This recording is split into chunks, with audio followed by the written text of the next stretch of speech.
ഞെട്ടിക്കുന്ന നടുക്കുന്ന വീഡിയോ വന്നിട്ടുണ്ട്. ഒന്ന്, രാജീവ് ചന്ദ്രശേഖർ വോട്ട് പിടിക്കുന്നത് മദ്യത്തിന്റെ കുപ്പി കൊടുത്തിട്ടാണ്. അതായത് ഒരു കുപ്പി മദ്യം കൊടുത്തിട്ട് പറയുകയാണ് എനിക്ക് നാളെ വോട്ട് ഇടണമെന്ന്. അതിന്റെ തെളിവുണ്ട്, വീഡിയോ ക്ലിപ്പ് ഉണ്ട്, അത് ഞാൻ വെച്ചു തരാം. അതിനുശേഷം ശോഭാ സുരേന്ദ്രൻ ഇന്ന് രാവിലെ ഏതോ ഒരു അമ്മക്ക് പൈസ കൊടുത്തിട്ട് വോട്ട് ചോദിച്ചു എന്ന് പറയുന്ന വാർത്ത ഞാൻ നിങ്ങൾ കേട്ടതാണ്.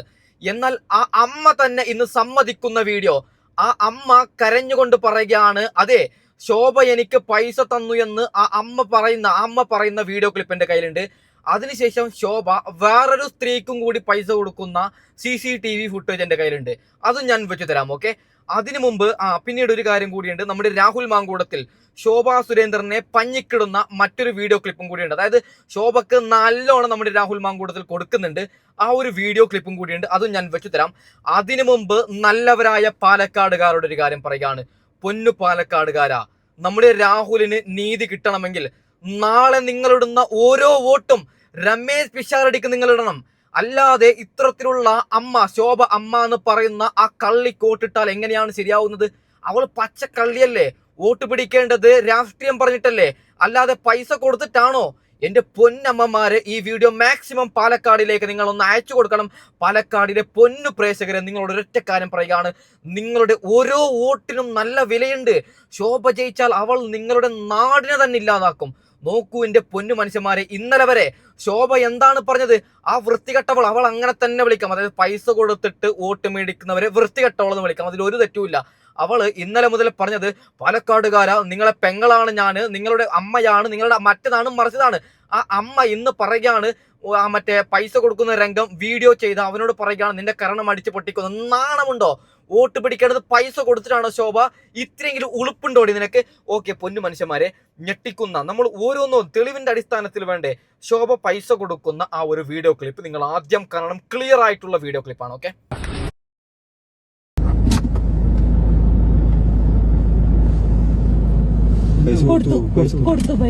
ನೀವು ചെയ്യരുത് കേട്ടാ. അല്ല എന്തായാലും അത് കൊടുക്കണ്ട. പൈസ കൊടുത്തിട്ട് ഓട്ടോ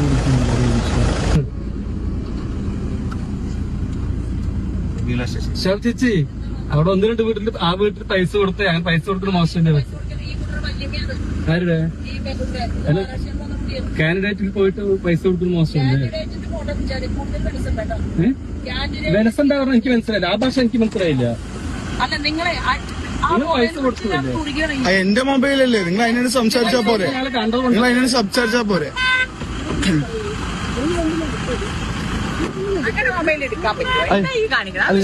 നിങ്ങൾ എന്താ പ്രതി? ഞങ്ങളുടെ വാർഡല്ലേ, ഞങ്ങളുടെ വാർഡല്ലേ, നിങ്ങളുടെ വാട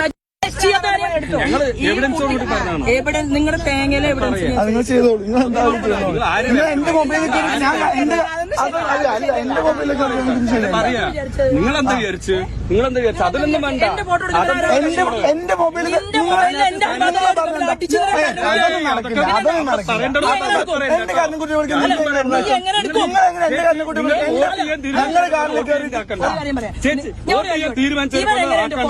ഞങ്ങൾക്ക് ബഹുമാനത്തോട് ഒരു കാരണമാണ്. നമ്മളെ അറിയാലോ,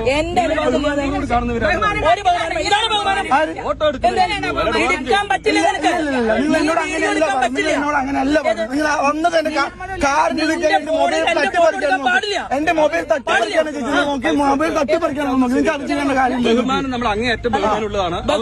അല്ല, നിങ്ങൾ ആദ്യം വന്നിട്ട് നിങ്ങൾ ആദ്യം പറഞ്ഞിട്ട് എന്റെ മൊബൈൽ തട്ടിപ്പറിക്കാൻ നോക്കി. അങ്ങനെ മൊബൈലാക്കുന്ന കാര്യമൊന്നുമില്ലല്ലോ. നിങ്ങളടുത്ത് പറയാം, ഇവൻ എങ്ങനെ എന്റെ ഫോട്ടോ എടുക്കും പറയും? നിങ്ങളുടെ ഫോട്ടോ എടുക്കണ്ടല്ലോ. വീഡിയോ എങ്ങനെ അതെങ്ങനെ ചേച്ചി നിങ്ങളുടെ ഫോട്ടോ എടുക്കുന്നത്? നിങ്ങൾ എന്റെ വന്നിട്ട് ഇല്ലല്ലോ. നിങ്ങൾ ആദ്യം കൊണ്ട് എന്താ ആദ്യം മൊബൈൽ തട്ടിപ്പറിക്കാൻ നോക്കി. നിങ്ങൾ പൈസ കൊടുത്ത് കണ്ടിട്ടല്ലേ ചോദിച്ചത്? അല്ല, നിങ്ങളിപ്പോ അതിനോട് സംസാരിക്കും. നിങ്ങൾ ചെയ്തോളി, നിങ്ങൾ എന്താ നിങ്ങൾ ചെയ്തോളി. എന്റെ പൊന്നു ശോഭ, നിങ്ങൾ പറയുന്നുണ്ട് എന്റെ ഫോട്ടോ എടുക്കാൻ നിങ്ങൾ ആരെന്ന്. നിങ്ങൾക്ക് നാണമുണ്ട്? നിങ്ങൾ കള്ളത്തരം കാണിക്കുമ്പോ, വൃത്തികേട് കാണിക്കുമ്പോ അതിനെ വീഡിയോ ചെയ്യാതെ പിന്നെ നിങ്ങൾ എന്ത് പൂജിക്കണോ? കള്ളത്തരം കാണിച്ചിട്ട് പറയുകയാണ് വീഡിയോ എടുക്കണ്ടെന്ന്. ആരാണ് ഇവര്? തെറ്റുക. ഇത് കേരളമാണ്, UP അല്ല, ഗുജറാത്ത് അല്ല. ഇവിടെ സംസാരിക്കും. നിങ്ങൾ ജയിലിലിട്ടാലും പ്രശ്നമില്ല ഞങ്ങൾക്ക്. ആണത്തത്തോടെ അല്ലാതെ ഒരു തന്നെ കൊന്നിട്ടും കഞ്ചാവ് വിറ്റിട്ടും അല്ല ഞങ്ങൾ ജയിലിലേക്ക് പോകുന്നത്. നിങ്ങളൊക്കെ കാണിക്കുന്ന വൃത്തികേട്, തെമ്മാടിത്തരം പറഞ്ഞിട്ടാണ്. പൊന്നു മനുഷ്യന്മാരെ, രാജീവ് ചന്ദ്രശേഖരനും ഈ വൃത്തികെട്ട പണിയുണ്ട്. അതിലേക്കൊക്കെ കടക്കാം. അതിനു മുമ്പ് നമ്മുടെ രാഹുൽ മാങ്കൂടത്തിൽ ശോഭക്ക് നല്ല ചുട്ട മറുപടി കൊടുക്കുന്നുണ്ട്. അത് നമുക്ക് ജസ്റ്റ് ഒന്ന് കേട്ട് നോക്കാം. തെരഞ്ഞെടുപ്പിന്റെ സമയത്ത് വളരെ സോഫ്റ്റ് സ്പോക്കണായി അഭിനയിച്ചുകൊണ്ടിരുന്ന ശ്രീമതി ശോഭാ സുരേന്ദ്രൻ അവരുടെ റിയൽ അഗ്രസീവ് ക്യാരക്ടർ പുറത്തേക്ക് വന്നിരിക്കുകയാണ്. അന്ന് 2021 MG കണ്ണൻ ഒഴുക്കിയ ആ കണ്ണുനീര് ഇന്ന് CV ശാന്തകുമാർ അലമുറ ഇട്ടുകൊണ്ട് എന്റെ പേരിൽ അത്തരത്തിലൊരു കേസുമില്ല എന്ന് വിളിച്ചു പറഞ്ഞ ആ കരച്ചിൽ അത് അടൂര് കേൾക്കും. ജനാധിപത്യത്തെ വെല്ലുവിളിക്കുന്ന ദൃശ്യങ്ങളാണ് പുറത്തു വന്നുകൊണ്ടിരിക്കുന്നത്. അപ്പോൾ നിങ്ങളിൽ ചില മാധ്യമപ്രവർത്തകർക്കൊക്കെ ആ വിഷ്വൽസ് കിട്ടിയിട്ടുണ്ട്. ബാക്കിയുള്ള ആളുകൾക്കായിട്ട് തരികയും ചെയ്യാം. കഴിഞ്ഞ കുറേ ദിവസങ്ങളായി എന്തായാലും ദയനീയമായി പരാജയപ്പെടും എന്ന് ബോധ്യമുള്ള ബി.ജെ.പിയുടെ പ്രവർത്തകർ പാലക്കാടിന്റെ വിവിധ ഭാഗങ്ങളിൽ പണമൊഴുക്കിയിട്ട് എങ്ങനെയെങ്കിലും ജയിക്കാൻ പറ്റുമോ എന്നുള്ള ശ്രമം നടത്തിക്കൊണ്ടിരിക്കുകയാണ്. നാണക്കേടാണ് അല്ലേ? രാഹുൽ പറയുന്നത് ശരിയല്ലേ? പൈസ കൊടുത്തിട്ട് വോട്ട് ചോദിക്കാൻ ഉളുപ്പില്ലേ ഇവറ്റകൾക്ക്? ബാക്കിയും കൂടി കേട്ട് നോക്കാം. അത് പലയിടത്തായിട്ട് പല വോട്ടർമാരും നമ്മളോടൊക്കെ വിളിച്ചു പറയുകയൊക്കെ ചെയ്യുന്നുണ്ട് ജനപ്രതിനിധി എന്ന നിലയിൽ. പക്ഷെ ഇന്ന് കണ്ട ഏറ്റവും ജനാധിപത്യത്തിന്റെ വിരുദ്ധമായ കാഴ്ച എന്ന് പറയുന്നത് പാലക്കാട്ടെ ബി.ജെ.പിയുടെ സ്ഥാനാർത്ഥി ശ്രീമതി ശോഭാ സുരേന്ദ്രൻ അവർ ഇന്ന് നിശബ്ദ പ്രചരണത്തിന്റെ ഭാഗമായി വിവിധ ഭവനങ്ങൾ സന്ദർശിക്കുകയാണ്. അവർ പോകുന്ന വീടുകളിലെല്ലാം അവരുടെ വാഹനത്തിൽ ഒപ്പം പോകുന്നവരുടെ ഏറ്റവും വിശ്വസ്തയായ സഹായിയായ സഹപ്രവർത്തക, ആ സഹപ്രവർത്തക ഇവർ പോയതിന്റെ തൊട്ടു പിന്നാലെ ഈ വീടുകളിൽ പണം കൊടുക്കുന്ന കാഴ്ചയാണ് കണ്ടത്. ഇന്നിപ്പോ പാലക്കാട് കണ്ണാടിയിൽ തെരുവക്കുറിശ്ശിയിൽ ഇങ്ങനെ പണം ശ്രീമതി ശോഭാ സുരേന്ദ്രനോടൊപ്പം പോയ ആളുകൾ വിതരണം ചെയ്യുന്നത് കണ്ട് അവരുടെ പിന്നാലെ പോയി ചോദ്യം ചെയ്യാൻ ശ്രമിച്ച് ആ ദൃശ്യങ്ങൾ പകർത്തിയ ശ്രീമതി ശോഭാ സുരേന്ദ്രന്റെ മകന്റെ പ്രായമുള്ള ഒരു കുട്ടിയോട് ശ്രീമതി ശോഭാ സുരേന്ദ്രൻ പറഞ്ഞത് നിന്റെ മുഖം അടിച്ചു പൊളിക്കുമെന്നാണ്. അല്ല, എന്റെ അമ്മയാണ്, നിങ്ങൾ അമ്മയാണ്, പെങ്ങളാണെന്ന് പറയുന്ന ആ വൃത്തികെട്ട വായ എന്റെ പ്രശ്നം എന്ന് പറയുമ്പോൾ എനിക്ക് സംസാരം എന്റെ കയ്യിൽ നിൽക്കുന്നില്ല. എന്തൊക്കെയോ ഞാൻ വിളിച്ച് പറയുന്നുണ്ട്. അതായത് അങ്ങനെ പറഞ്ഞ് വോട്ട് പിടിച്ച അവള് പൈസ കൊടുത്തിട്ട് സത്യം ബാക്കിയൊക്കെ CPM-ന്റെ മറ്റേ സ്ഥാനാർത്ഥികൾ, കോൺഗ്രസിന്റെ സ്ഥാനാർത്ഥി കടലാസാണോ? ഇവറ്റകൾ ഇഷ്ടം പോലെ പൈസ ഉണ്ടെന്ന് പറഞ്ഞിട്ട് ജനങ്ങൾ കൊടുത്ത നികുതി പൈസ ഇവറ്റകൾ എന്തും ചെയ്ത് ഒരു നോക്കൂ. നിങ്ങൾ 5000 റുപ്യാണ് ആ പൊന്നമ്മക്ക് കൊടുത്തത്. ആരെങ്കിലും വോട്ടിടൂലേ? അതായത് 5000 രൂപ കൊടുക്കും പറയുന്നത് ഇതിപ്പോ തൽക്കാലം തരുന്ന 5 കുറച്ച് കഴിഞ്ഞിട്ട് ഞങ്ങൾ കൂട്ടിത്തരും എന്ന് പറയുന്നു. അങ്ങനെയും വൃത്തികെട്ട ഞാൻ ഇത്തരത്തിലുള്ള വൃത്തികെട്ടവന്മാർക്ക് നിങ്ങൾ വോട്ടിടല്ലേ എന്ന് പൊന്നു പ്രേക്ഷകരോട് ഒറ്റ കാര്യം പറയുകയാണ്. നടുക്കുന്ന മറ്റൊരു വാർത്തയും കൂടി വരുന്നുണ്ട്. വോട്ടിന് പണം മാത്രമല്ല സാരിയും വിളന്ത് മറ്റേ എന്റെ വായിൽ നിൽക്കുന്നത് എന്റെ വായ് ഭയങ്കര പ്രശ്നമാണ്. അതുകൊണ്ടാണ് ഞാൻ ഇത്തരത്തിലുള്ള കോണ്ടന്റ് മാക്സിമം ചെയ്യാതിരിക്കുന്നത്. പൊന്നു മനുഷ്യന്മാരെ, രാജീവ് ചന്ദ്രശേഖറും ചെയ്യുന്ന ആ ഒരു വൃത്തികെട്ട പണിയും, അതായത് കള്ളിന്റെ കുപ്പി കൊടുക്കുകയാണ്. ആ ഒരു വാർത്തയുടെ ക്ലിപ്പും കൂടി കേട്ടിട്ട് നമുക്ക് അമ്മ തന്നെ സമ്മതിക്കുന്ന ആ ഒരു വീഡിയോ ക്ലിപ്പ് ഞാൻ വെച്ച് തരാം. ഓക്കെ. മദ്യവും മയക്കുമരുന്നും പണവുമൊന്നും സ്വാധീനം ചെലുത്താറില്ല. എന്നാൽ ഇത്തവണ അതും വന്നിരിക്കുന്നു. അതായത് ചെയ്യുന്ന കാര്യങ്ങൾ ജനങ്ങളോട് പറഞ്ഞാൽ അത് വോട്ട് തരില്ല എന്നതറിയുന്നത് കൊണ്ടായിരിക്കാം ഒരുപക്ഷെ അതൊന്നും പറയാതെ മദ്യം നൽകി വോട്ട് വാങ്ങാൻ ഇവർ ഇറങ്ങിയത്.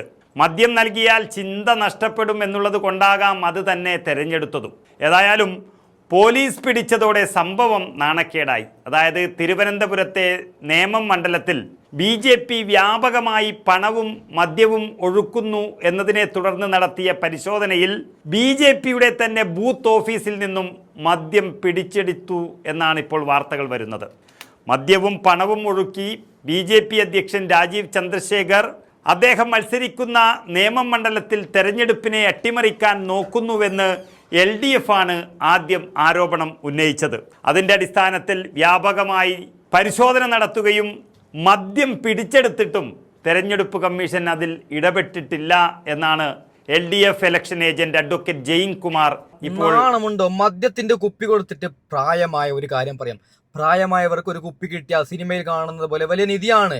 കൊടുക്കും പറയുകയാണ്. ഇപ്പൊ ഒരു കുപ്പി ജയിച്ചു കഴിഞ്ഞാൽ 3 കുപ്പി ഉറപ്പായിട്ടും വോട്ടിടും. അങ്ങനെ 10 രൂപ കൊടുത്താൽ വോട്ടിടും. അങ്ങനത്തെ കാലമാണ്.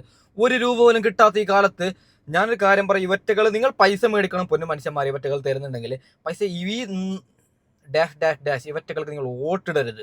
വോട്ടിട്ട് കഴിഞ്ഞാൽ നമ്മുടെ നാട് തന്നെ ഇല്ലാതായി പോകും. അതുകൊണ്ടാണ് പറയുന്നത്. നോക്കൂ, ഒരുത്തൻ തിരുവനന്തപുരത്ത് മറ്റേ കള്ളിന്റെ കുപ്പിയും ഒരുത്തി പൈസ കൊടുത്തിട്ടും സാരി കൊടുത്തിട്ടും വോട്ട് പിടിക്കാൻ നടക്കുന്ന ഇവറ്റകൾക്ക് നാണവും മാനവുമില്ലേ? ആ അമ്മ തന്നെ ഷാഫി പറമ്പിലിന്റെ ഒരു വീഡിയോ ക്ലിപ്പും കൂടി വന്നിട്ടുണ്ട്. ഞാൻ കുറച്ച് കഴിഞ്ഞ് പ്ലേ ചെയ്തുതരാം. ആ അമ്മ തന്നെ സമ്മതിക്കുന്ന ഒരു വീഡിയോ, മാധ്യമങ്ങളോട് ആ അമ്മ സംസാരിക്കുന്നു, ശോഭ പൈസ തന്നോ ഇല്ലേ എന്നൊക്കെ പറഞ്ഞിട്ട്. അത് നിങ്ങൾ ക്ലിയറായി കൃത്യമായിട്ട് കേൾക്കണം. ആ അമ്മയോട് ആരോ പറഞ്ഞ് പഠിപ്പിക്കുകയാണ്. അതായത് ആദ്യം മാധ്യമങ്ങൾ ചോദിച്ചാൽ പൈസ തന്നില്ല എന്ന് പറയണം.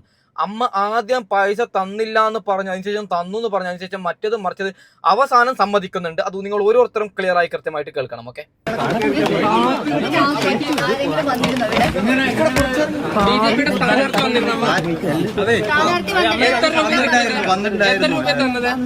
എത്ര പൈസ എന്നത് മരുന്ന് വാങ്ങാൻ പൈസ എത്ര രൂപ മരുന്ന് വാങ്ങാൻ പൈസ തന്നോ? ഒരു മാസം മരുന്ന് വാങ്ങാൻ 5000 ആര് വോട്ട് ചെയ്യാൻ വന്നാൽ പൈസ തരണം പറഞ്ഞു. മരുന്ന് വാങ്ങാൻ പൈസ പോകണം പറഞ്ഞു. ഞാൻ പറഞ്ഞു തന്നൂരല്ലേ? ഞാൻ എല്ലാവരും പറഞ്ഞു. അപ്പൊ ഇവരാണ് ആകെ പൈസ തന്നുള്ളൂ, വേറെ ആരും തന്നില്ല അമ്മയ്ക്ക് അല്ലേ? അല്ല, എനിക്ക് മരുന്ന് വാങ്ങാൻ കളിക്കും പോകണം. മരുന്ന് വാങ്ങാൻ പൈസ ഇല്ല. ഒരു മാസം 5000 വേണം മരുന്നിന്. അമ്മ ചോദിച്ച അവരോട് പൈസ പൈസ വേണം പറഞ്ഞു. എപ്പോഴാ ഇന്ന് തന്നെയാണോ ചോദിച്ചത്? അപ്പൊ തന്നെ 5000 രൂപ തന്നു. അപ്പുറത്തെ വീട്ടിലെ ആളുകൾക്ക് കൊടുത്തിട്ട് പൈസ തന്ന പൈസ തന്നു തന്നത് ചോദിച്ചു തരാൻ അത് പെൻഷന്റെ പൈസ പൈസ തന്നു നേരത്തെ പറഞ്ഞത്. അമ്മയല്ലേ പറഞ്ഞ നേരത്തെ പെൻഷൻ തന്ന പണമുണ്ട് എന്റെ കയ്യിൽ. ആ, അല്ലാതെ അവരൊന്നും തന്നില്ലേ? 4000 ഉണ്ട്. അതല്ല, ആ ശോഭ ഇല്ല, തരാ പറഞ്ഞു. ആ അവർ വന്നാ തരാ പറഞ്ഞു. അല്ല, ഒരു പൈസ കയ്യിൽ വെച്ച് എന്തോ തന്നില്ലേ? അത് വീഡിയോ വന്നിട്ടുണ്ടല്ലോ. ഒന്നും തന്നിട്ടില്ല. അതെ, അവര് കൈ കൊടുത്താണ് കൈ കൊടുത്ത് ഇങ്ങനെ തൊഴുതും ഒക്കെ ചെയ്യും. തൊഴുതും ഒക്കെ ചെയ്യും. ശരി, ഓക്കെ, അത് നിക്കാൻ വയ്യ. ഈ ബാഗിൽ നിന്ന് തരുന്നത്, ഈ ബാഗിൽ നിന്ന് എടുത്ത് തരുന്നത്, ബാഗിൽ നിന്ന് എടുത്ത് തന്നത് വേഗം തന്നില്ല. ഉള്ളിപ്പൊക്കെ കുട്ടി വേഗം തന്നു. ശരി, ഉള്ളിപ്പൊക്കെ വയ്യാണ്ട് ശരി 5 മാസം കിടക്കുന്നു. അപ്പൊ പൈസ കിട്ടിയില്ല? ഇല്ല. ശരി, അമ്മ പോ. അവരോട് അമ്മ പൈസ ചോദിച്ചു അല്ലേ? തരാ പറഞ്ഞു. ആ, ഇനി പറഞ്ഞ് തരാ പറഞ്ഞു. ആ, പിന്നെ പറയാന്നാണോ പറഞ്ഞ? ശരി, ഓക്കെ. 70. ഇന്ന് രാവിലെ ആരെങ്കിലും ഇവിടെ വന്നിരുന്നോ? ഇന്ന് രാവിലെ ആരെങ്കിലും വന്നിരുന്നോ ഇവിടെ? ബിജെപിയുടെ സ്ഥാനാർത്ഥി സ്ഥാനാർത്ഥി വന്നിട്ടുണ്ടായിരുന്നു. വന്നു. എത്ര പൈസ എന്നത്? ഓക്കെ, ഈ അമ്മ പറഞ്ഞത് ഞാൻ വെച്ച് നിങ്ങൾ കേട്ടെന്ന് വിചാരിക്കുന്നു. പൊന്നു മനുഷ്യന്മാരെ, ഷാഫി പറമ്പിലും ഇതിനെക്കുറിച്ച് പറയുന്നുണ്ട്. അതും കൂടി നിങ്ങൾ കേൾക്കും. അപ്പോൾ തൽക്കാലം അത് നിങ്ങൾക്ക് വരും. ഞാൻ തൽക്കാലം വൈൻഡപ്പ് ചെയ്യുകയാണ്. അടുത്ത വീഡിയോ തിരക്കാണ്, അതുകൊണ്ടാണ് അടുത്ത വീഡിയോ ഇടും വരാം. ഓക്കെ, ഒന്ന്, പാലക്കാട് BJPയെയും തിരസ്കരിക്കും, BJPയുടെ പണത്തെയും തിരസ്കരിക്കും. രണ്ടിൻ്റെ മുമ്പിലും പാലക്കാട് ആത്മാഭിമാനം പണയം വെക്കില്ല എന്നുള്ളത് ഉറപ്പാണ്. അവർ പാലക്കാടിനെ കുറിച്ച് മനസ്സിലാക്കേണ്ടത്, പാലക്കാട് അങ്ങനെ നോർത്ത് ഇന്ത്യയിൽ അവർ പരീക്ഷിച്ച ശീലങ്ങൾക്ക് വീണു പോകുന്ന ഒരു സ്ഥലമല്ല. പൈസ കൊടുത്ത് പാലക്കാടിനെ വാങ്ങാൻ കഴിയില്ല, പാലക്കാടിൻ്റെ വോട്ടിനെ വാങ്ങാൻ കഴിയില്ല. പാലക്കാട് നമ്മളെ പിന്തുണക്കുന്നത്, സഹായിക്കുന്നത്, തെരഞ്ഞെടുപ്പ് ജയിപ്പിക്കുന്നത് 2 കാര്യങ്ങൾ കൊണ്ടാണ്. ഒന്ന്, നമ്മൾ ഉയർത്തുന്ന രാഷ്ട്രീയം. 2, നമ്മൾ അവർക്ക് നൽകുന്ന സ്നേഹം അവരിരട്ടിയായി തിരിച്ചും നൽകും എന്നുള്ളത് എൻ്റെ അനുഭവത്തിൽ നിന്ന് ബാക്കി ആരുടെയും അനുഭവങ്ങൾ നമ്മളെല്ലാവരും മനസ്സിലാക്കിയിട്ടുള്ളതാണ്. രാജ്യം ഭരിക്കുന്ന ഒരു പാർട്ടി തെരഞ്ഞെടുപ്പിൻ്റെ ചട്ടങ്ങൾക്കും തെരഞ്ഞെടുപ്പ് പ്രക്രിയക്കും ജനങ്ങൾക്കും പുല്ല് വില കൽപ്പിക്കുകയാണ്. 3, 4, 5 വണ്ടികൾ വരിവരിയായി പോയി വണ്ടിയിൽ നിന്ന് ഇറങ്ങി സഹായികൾ വീടുകൾ തോറും പണം വിതരണം ചെയ്യാൻ ശ്രമിക്കുന്നത്, അതുകൊണ്ട് പാലക്കാട്ടെ തെരഞ്ഞെടുപ്പിനെ നേരിടാൻ പറ്റുമെന്നുള്ളത് വ്യാമോഹമാണ്. നേരായ മാർഗത്തിൽ ജയിക്കാൻ കഴിയില്ല എന്നുള്ളത് BJP അഡ്മിറ്റ് ചെയ്തിരിക്കുന്നു. പരാജയം BJP അവിടെ സമ്മതിച്ചിരിക്കുന്നു. 2, പ്രധാനമന്ത്രി നേരിട്ട് വന്ന് പ്രചരണം നടത്തിയ ഒരു കോൺസ്റ്റിറ്റ്യുവൻസിയാണ് പാലക്കാട് കോട്ട മൈതാനത്ത്. വലിയ റാലി സംഘടിപ്പിച്ചും റോഡ് ഷോ സംഘടിപ്പിച്ചും നേരിട്ട് വന്ന് പ്രചരണം നടത്തി. അപ്പോൾ പ്രധാനമന്ത്രി നടത്തിയ പ്രചരണത്തിന് പോലും ഒരു ഇമ്പാക്റ്റും പാലക്കാട് ഇല്ല എന്നുള്ളത് സ്ഥാനാർത്ഥി തന്നെ തുറന്ന് സമ്മതിക്കുന്നതാണ് ഈ ഏർപ്പാട്. അതല്ലെങ്കിൽ രാജ്യത്തിൻ്റെ പ്രധാനമന്ത്രി വന്ന അതുകൊണ്ട് തെരഞ്ഞെടുപ്പ് ജയിക്കാൻ കഴിയുമെങ്കിൽ പിന്നെ ഈ വീട് കയറി നടന്നിട്ട് പണം കൊടുക്കാൻ ശ്രമിക്കേണ്ട കാര്യമില്ലല്ലോ. അപ്പോൾ ഇത് അതീവ ഗുരുതരമായിട്ടുള്ളൊരു സാഹചര്യമാണ്. പാലക്കാടിൻ്റെ ശീലങ്ങളെ മാറ്റാൻ ശ്രമിക്കുകയാണ്. മാറാത്തത് ഇനി മാറും എന്ന് പറഞ്ഞത് ഇതൊക്കെയാണ്. ആളുകൾ രാഷ്ട്രീയ ബോധം കൊണ്ടും സ്ഥാനാർത്ഥികളോടും മറ്റുമുള്ള സ്നേഹം കൊണ്ട് വോട്ട് ചെയ്യുന്നത് പൈസ കൊണ്ട് മാറ്റാൻ പറ്റൂ എന്നുള്ളതാണ് ശ്രമിക്കുന്നത്. പാലക്കാട് മാറില്ല, രാഷ്ട്രീയമായി മാറില്ല, ഇത്തരം ദുശീലങ്ങളിലേക്ക് ചെന്ന് ചാടുകയില്ല, ഒരു സംശയക്കാര്യത്തിൽ വേണ്ട. തെരഞ്ഞെടുപ്പ് കമ്മീഷൻ ശക്തമായ നടപടികൾ സ്വീകരിക്കണം. BJP കമ്മീഷൻ അല്ലെങ്കിൽ തീർച്ചയായിട്ടും ഇതിൽ അയോഗ്യത ഉൾപ്പെടെയുള്ള കാര്യങ്ങൾ ഉറപ്പായിട്ടും ചെയ്യണം. പിന്നെ ഇത് കണ്ണാടിയിൽ ആ ഒരു വീട്ടിൽ മാത്രം നടത്താൻ ശ്രമിച്ച ഒരു എക്സസൈസ് ആയിട്ട് കാണാനും കഴിയില്ല. പലയിടങ്ങളിലും ശ്രമിച്ചിട്ടുണ്ടാകുമെന്ന് ഉറപ്പാണ്. അപ്പോൾ പക്ഷേ അതൊന്നും ഞാൻ പറഞ്ഞല്ലോ, അതിനെയൊക്കെ പാലക്കാട് BJPയെയും തിരസ്കരിക്കും, BJPയുടെ ഇത്തരം ശീലങ്ങളെയും അവരുടെ പണത്തെയും പാലക്കാട് തിരസ്കരിക്കുന്ന ഒരു തെരഞ്ഞെടുപ്പാകും. ഞങ്ങൾ രേഖാമൂലം പരാതി കൊടുക്കുന്നുണ്ട്. തെളിവ് സഹിതം ഇത് പുറത്തു വന്നതുകൊണ്ടാണ് ഇപ്പോൾ ഇത് അഡ്മിറ്റ് ചെയ്യുമെങ്കിലും ചെയ്തത്. അപ്പം അതിനകത്ത് തന്നെ പറയുന്നത് അടിച്ചു മുഖം തിരിക്കുമെന്നും പൊളിക്കുമെന്നൊക്കെ പറയുന്നതൊക്കെ കേട്ടു. ഇപ്പം പാലക്കാടിൻ്റെ അമ്മയാണ് പെങ്ങളാണ് എന്നൊക്കെ ഇത്രയും ദിവസം പറഞ്ഞുകൊണ്ടിരുന്നത് യഥാർത്ഥത്തിലുള്ള ഐഡന്റിറ്റി റിവീൽ ചെയ്യും കൂടിയാണ്. എന്താണ് യഥാർത്ഥത്തിൽ പാലക്കാട്ടുകാരോട് ചെയ്യാനും പറയാനും പോകുന്നത് എന്നുള്ളത് കൂടിയാണ് അവിടെ റിവീൽ ചെയ്തിരിക്കുന്നത്. പാലക്കാടൻ ജനത അവരുടെ ആത്മാഭിമാനത്തെ ഉയർത്തിപ്പിടിക്കും. തങ്ങളുടെ വോട്ടോ തങ്ങളുടെ ആത്മാഭിമാനത്തെയോ ആരുടെയും നോട്ടുകെട്ടുകൾക്ക് മുമ്പിൽ പണയം വെച്ച ശീലം പാലക്കാടിനില്ല. പാലക്കാടിനെ കുറിച്ചുള്ള അവരുടെ എല്ലാ ധാരണകളും തെറ്റാണ്.